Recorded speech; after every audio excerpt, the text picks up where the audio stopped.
In this video, we're going to be breaking down Bubble's built-in visual elements that every Bubble application comes with. So that's this list that we see opened up right here. In later lessons, we will go over the containers and input forms and reusable elements. And also note that you can use plugins to add more elements to your editor's capabilities. So you can go to the plugin tab here or click on Install More to pull up the plugin marketplace search box. That way you can search through all the plugins available and install them. And depending on the type of plugin, you may see additional elements get added to this list here or under some of these other categories of elements. For this video, we're really just going to break down these built-in visual elements so you can understand how to get started with designing things on your page, different properties that you can work with, and how to customize them for your own needs. So at a high level, visual elements are elements that will display content of some kind, whether that's text or images or videos, or they can serve as clickable triggers, I would say and or, right? So a text which will display content can also be clickable. But some of these elements are really just to be a clickable thing. So buttons, for example, links, those are meant to be clicked to trigger some kind of action in your page workflows. So let's start with breaking down some of these elements here so you can see the properties available to you. Some of these will share properties. They'll have a lot of the same settings. Some of the properties will be more unique to the visual element itself. So let's start with the text element. I'm going to select this here and draw an instance of the text element on my page. You'll see that now under the elements tree, Bubble has added this text here so it can show me, hey, you have a text element. If I add a button to my page, right, there is the button that is added to my page. I can also see those elements in this drop-down list here. Over time, as more elements get added to my page, this will become much more useful for me to find elements by scrolling through this list or even by typing in their name to filter that list and look at them more quickly. So it's very important that you label your elements as much as possible so that you stay organized. You may not need to do it for every single thing, but get in the habit of labeling, especially buttons and inputs, anything where you could have multiples of these things and you don't want to cross wires in any way.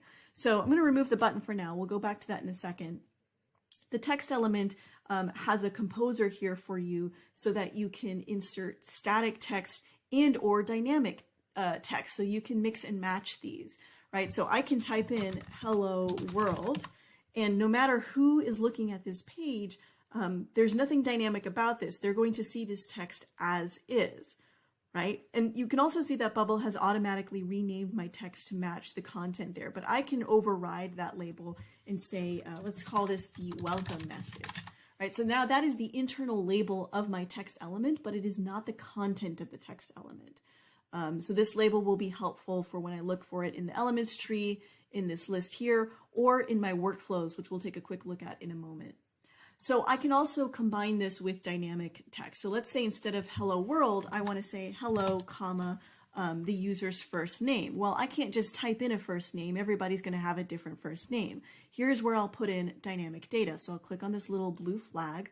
We'll have a list of all my possible dynamic data sources, and we'll go over this list in much more depth in a later lesson. For now, I just want to go to the current user's record, right, their user record, and go to the custom text field that I've created in that data structure. This is the first name field, which is just a text. So this is a dynamic expression. When the user loads the page, this expression will be replaced by the actual value, the current user's first name. So if I jump over to my data tab, and I'm in the app data subtab under my user table, I can run as, in other words, I can log in as this user who has a first name, Gabby, right? And so when I preview this page here, by the way, when you click on run as, it basically is the same as running the preview for the page that you're on. So I'm on the index page right now. So here it's going to say, hello, Gabby, right? That's not necessarily the text that we typed in here in the composer, but this expression, we expect that to pull from the database to insert that value here. So if I was logged in as somebody else with a different name, we would see that name instead and not Gabby or any other static value there. Okay, so this composer allows you to display your text content. Now, like I said, a text element is also a clickable element. So Bubble has this shortcut here to begin a workflow for whenever a user clicks on the text. So if I select this here, Bubble's going to automatically create a new workflow event. Now here's where I just want to point out again that the name of the element is identified, right, by the name, the label given to that element, which I edited up here. It's not the actual content. Okay, so you have an internal way of organizing that. So this workflow event trigger is just whenever someone clicks on that text. So when that happens, something needs to trigger some action. So I can add any of these workflow actions or a sequence of actions to run at that time. I'm going to leave this here for now because we're going to create a workflow to show a quick alert message in a second.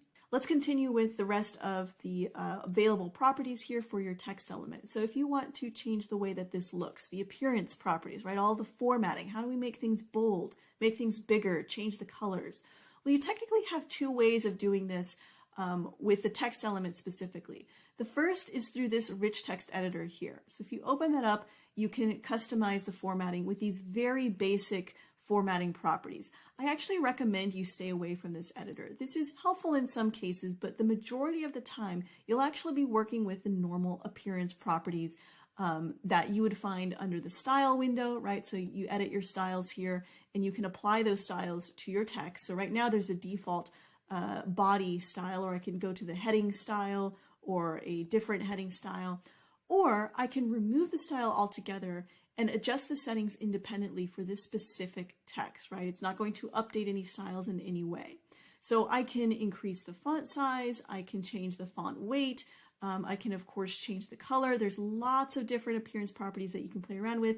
Really all of the ones that you would expect to be able to adjust. Your line spacing, your letter spacing, word spacing, you can center the text vertically within its boundaries, right? So my boundaries are quite tall here, so I can center the text vertically within that. I can also adjust the dimensions just by dragging on those pivot points there. Okay, so we have a lot of different things that we can adjust that you have way more control over compared to the rich text editor, which is why I really recommend you stick with adjusting things here or in your style property window, which has all of those same settings. That's just a way for you to create presets for your designs. Okay.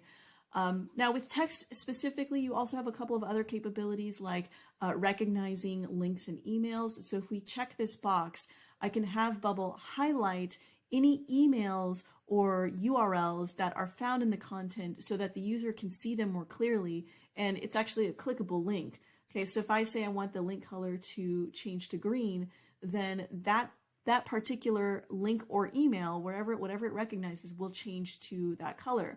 So I can say, you know, let's replace this here. You are logged in as, and then I'm going to put in the current user's email address. Okay, and so we'll refresh. Now remember, the text is technically designed to be blue, but I have that recognize link and email property to change it to green. So there it is. It recognized it for me, and you can see when I hover over it, it underlines it. I can click on it.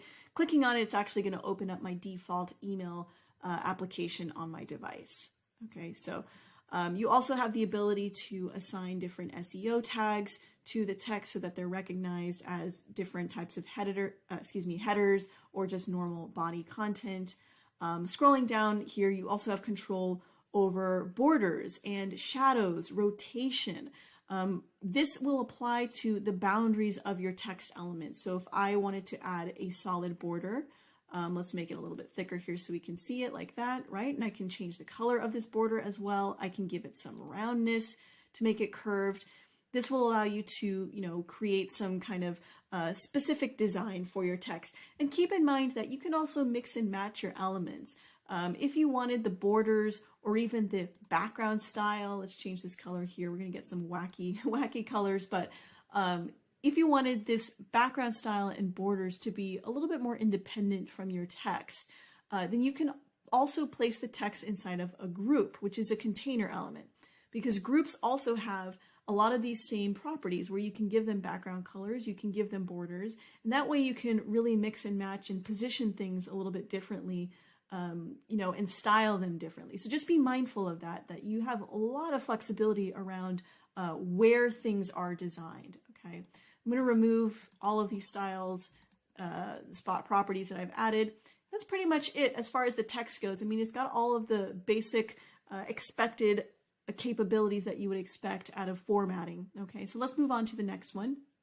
Next one here is your button. So even though the text element is a clickable element, buttons are going to be more common for to design for users to click on something. Now with text, you can have multi-line content, right? So this is a second line.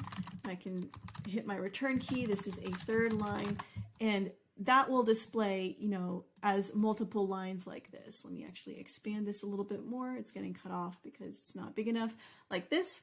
Whereas a button is always just going to be a single line button, right? So this is great for things like submit or confirm or cancel or go to, my homepage, something like that.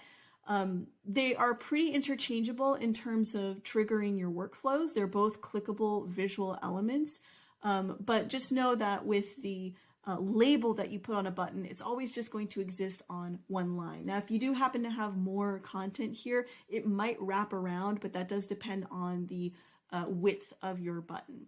Just like with any other element you add to your page, you can also rename it here, and that will reflect in the elements tree, in your element list, or any references in the workflow. Okay, and of course you can also remove the style to change different properties around this button. Okay, so I can change the colors, borders, all of that. One thing I want to point out as far as your visual elements that are clickable is that you do have the ability to make them not clickable. So this prevents a workflow from running if it is attached to the button, and you can combine that with conditions that remove that disabling of its clickable state, right? So let's say if somebody is on a paid plan, they can click on a button, but if they're on a free plan, they cannot click on a button. Or if they're logged in versus not logged in, or if they're of a certain permission role, right? They are a manager versus an employee. You can create all sorts of conditions to say, under this case, we can make it clickable, or the reverse, we make it not clickable. So you have a lot of control over changing that capability with one single element versus having to create multiple buttons for those different scenarios. Okay.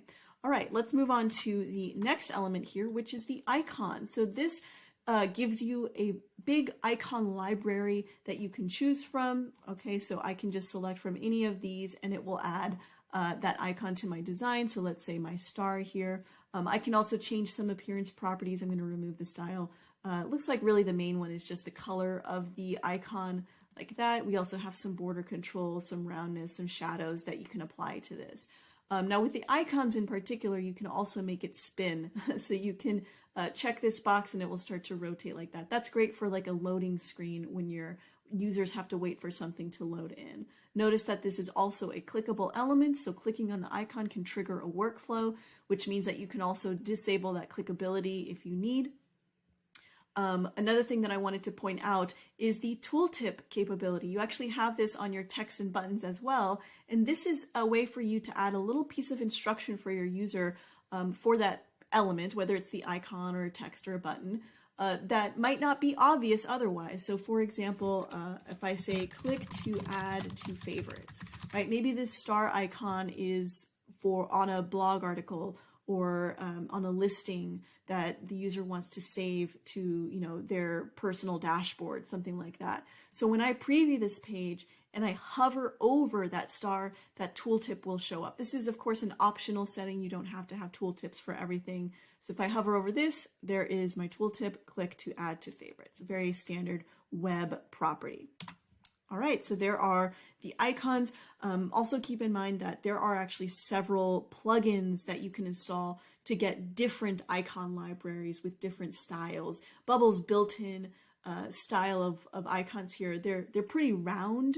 They do cover all of the basics, but there are many other plugin libraries that you can check out that have different designs and styles to them. Some are more, they're thinner, they're more modern looking, they may have different icons available to you. So I do encourage you to play around with those as well. The next element we have here is the link element. So if you want to create a hyperlink to another page, whether that's an internal page in your application or an external website, this is a great element to do that with. Now, you can achieve that type of functionality with a link element as well as a regular workflow. So again, clicking on a text, an icon, a button can also take you to pages. So it's just kind of up to you what you want to use. There are certain advantages with, there's pros and cons both ways. But let me just show you real quick. I'm going to back up a couple steps here and look at the workflow capabilities for navigation. So if I click on a button or any other visual element under navigation, I can go to any of the pages in my application. Bubble will redirect the user to whatever page you define here. I also have some data passing capabilities here. Or I can use the open external website function, which allows me to insert some website URL. And this can be static. If I know I always want them to go to google.com, I can just type that in. Or it can be a dynamic value if it's pulling from the database, if the URL is going to be different, just based on the context of where this button lives. Okay, so you can do navigation actions there in the workflows. But if you decide to go with a link, you have a couple of other properties here. So the first thing is you can create an anchor text. So I can say, click here to learn more about our services, something like that. Okay, and of course I can change the styling of that link, the way that it looks, by removing the style, changing the color here. I can make it underline, make it bigger, really style it however I'd like. And then I have to define the link destination. So I choose, do I want to go to an internal page that exists in my application, or do I want to go to an external URL where I have to provide that address? Now, one of the benefits of this link element is that you can tell Bubble to open this new link in a new tab. If you do this process of opening a new page through the workflows, like what I just showed you before, it's going to change the window that they're currently in. It's not going to open it up in a separate tab. There are plugins that you can install to make it so that workflows do open things in a new tab, so you can absolutely do this. I mean, there's many ways to customize all of these things, but this is one slight advantage that the link element has over just your workflow capabilities there for opening up pages. Okay, but other than that, this is pretty much a text element that when clicked, not through a workflow, but just through the configuration of the element, will take you to some other page. All right, the next element we'll have here is the image. So this is to display images, right? Again, all these visual elements are to display. This is not for uploading images. That's going to happen through an import form where you can add a picture uploader to your page. Images just to display. So you have a couple of options of where to pull your images from. The first is just a static image. So I can click on this to upload from my file manager. All right, so let's say I choose the CNCA logo. I'll open that up. And this will essentially be a static image that is always displayed in this element. When I did that, it uploaded this image to my app's internal file storage. So I can get there by going to the data and then file manager tab, and there is the image that I just uploaded right now. Okay, so it is saving it to my application storage. You'll see that this is now the URL to get to that image. Back to my file manager, if I were to click on this, it's going to open up that image just on its hosted URL, right? So that is the address that we're seeing here as well. I can, of course, insert a URL to an externally hosted image, right? So if I've got something saved on a Google Drive or, like a WordPress site or anywhere else that lives online, right? It's hosted online and it's got an address, I can put that in there and it will pull from that automatically. It's not going to upload a copy to your file manager. It's just going to be a dynamic real-time reading of that image from that host. Okay, Bubble also has a nice free image search that you can go through if you're just looking for some placeholder images. So you can search through this window here and insert any one of these royalty-free pictures. Their data source is actually coming from a service called Pexels, which is great for finding royalty-free images. You can go to that independently as well and download images from there.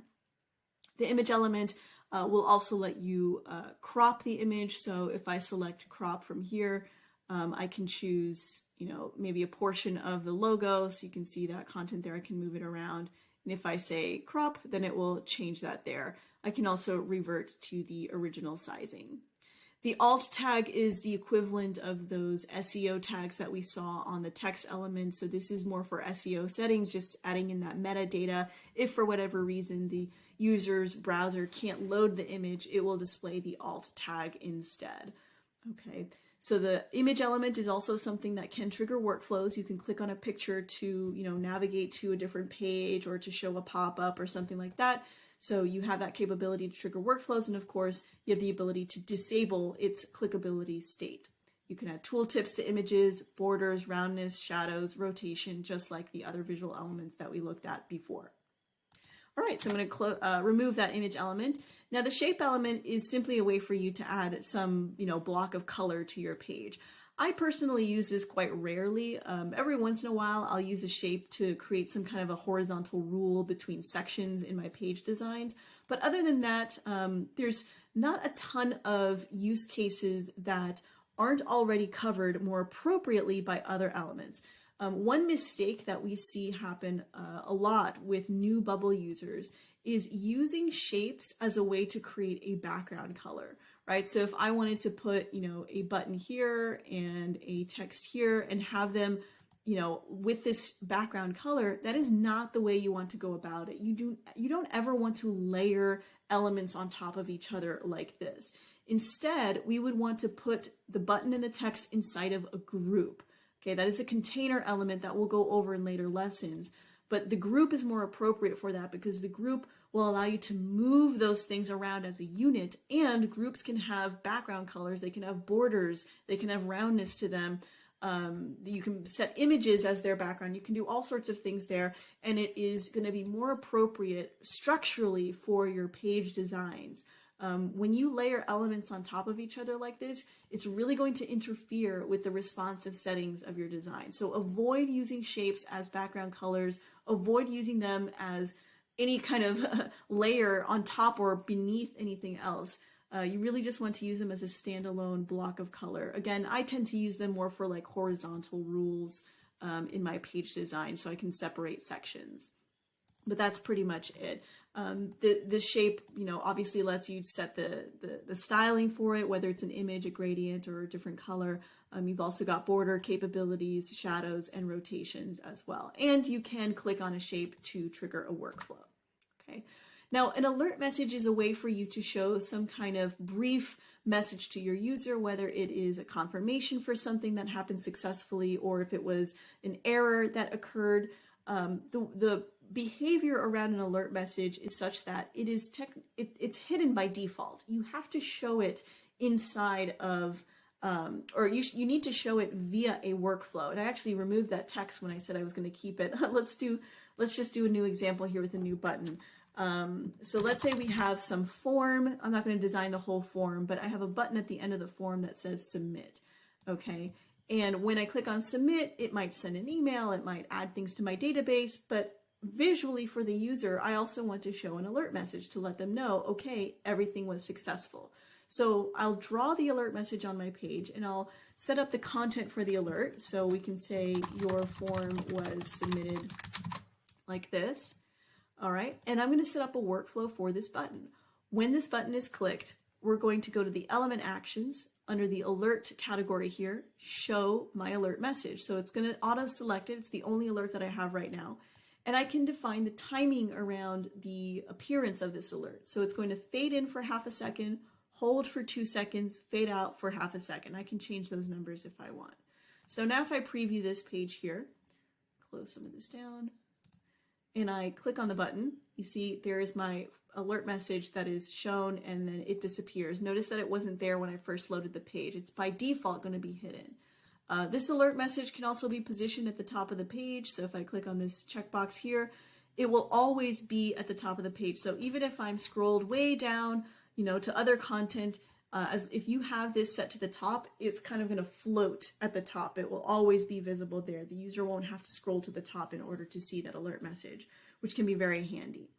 The alert message, as you might have noticed here in this action, can also be used dynamically. So you can have one design, but change the message within the workflows, depending on where you want to use it. You might have different flows that show the same alert message, but each flow is going to have a different message, right? So that lets you control that.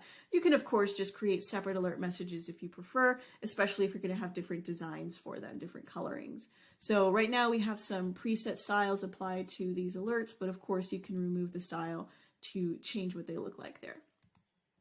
Okay, let's move on to our next visual element, which is the video element. So this is a built-in video player that Bubble has specifically for YouTube or Vimeo videos.